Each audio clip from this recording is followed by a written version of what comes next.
on se retrouve enfin pour une nouvelle caisse à Fabrice, ça faisait un moment. Donc, qu'est-ce que j'ai reçu aujourd'hui? Hunger Games. Donc ça, c'est un nouveau tome de la série, c'est une préquelle, donc c'est ce qui se passe avant en fait ce qu'on connaît de la trilogie de Hunger Games.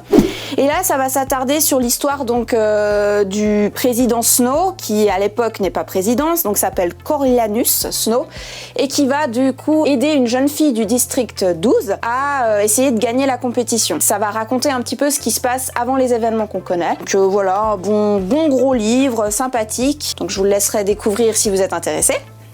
Ensuite, plutôt pour les adultes ou ados qui seraient intéressés par Honoré. Donc Honoré, c'est le prénom de Balzac. Donc oui, il y a un petit coup de cœur parce que c'était mon livre préféré de cette année. Et Honoré, donc écrit ici par Titu Lecoq, c'est une biographie en fait. Titu Lecoq, vous la connaissez sûrement, elle a écrit des livres plutôt féministes comme Libéré.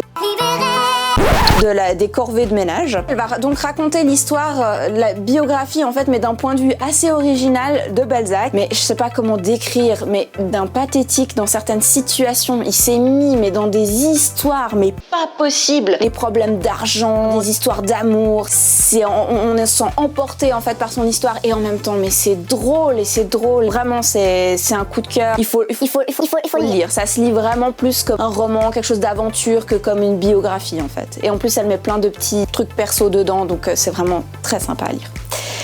Super. Sonic, le film. Alors je sais pas ce qu'il vaut, mais bon, tous les gens de mon âge connaîtront Sonic pour avoir joué au jeu. Et donc c'est l'adaptation cinématographique avec bien évidemment Jim Carrey dans le rôle du méchant. Et là, il va faire des aventures, j'imagine. Bah oui, voilà, Sonic, si jamais.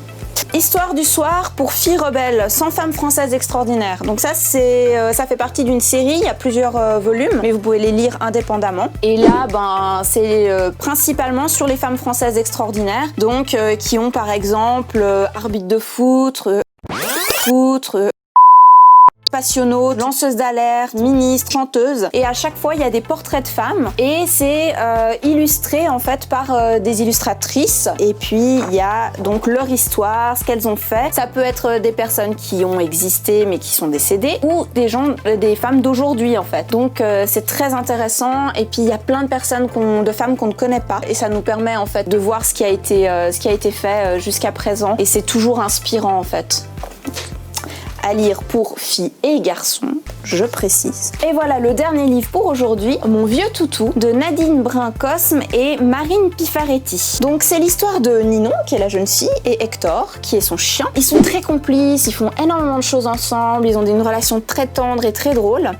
Et ils sont hyper actifs, ils vont manger des glaces, ils vont à la piscine, ils vont un petit peu partout. Mais un jour, Hector, il est un petit peu fatigué, très fatigué. Et Ninon sent que c'est un peu un jour étrange. Mais elle décide que c'est pas pour autant qu'elle va se le laisser s'abattre et qu'elle va plutôt prendre les choses en main et faire tout ce qu'elle n'aurait pas pensé faire avec lui. Donc elle va lui mettre des ballons aux pattes, ils vont manger des glaces à tous les parfums qui existent et qui n'existent pas, ils vont aller dans la mer, ils vont faire plein d'activités parce que ce jour est spécial. Ce jour, c'est le dernier jour en fait qu'ils vont pouvoir passer ensemble et ils vont profiter. Comme vous l'avez compris, donc ça parle du décès d'un animal de compagnie, et c'est très émouvant parce que ça parle de l'avant en fait, qu'il faut profiter au maximum des personnes qu'on aime, et après, une fois que c'est trop tard, les laisser en fait partir et se réjouir des moments qu'on a passés ensemble. Ça fait verser une petite larme. C'est pour les enfants, donc c'est un album pour les enfants à peu près des 4 ans, je veux dire,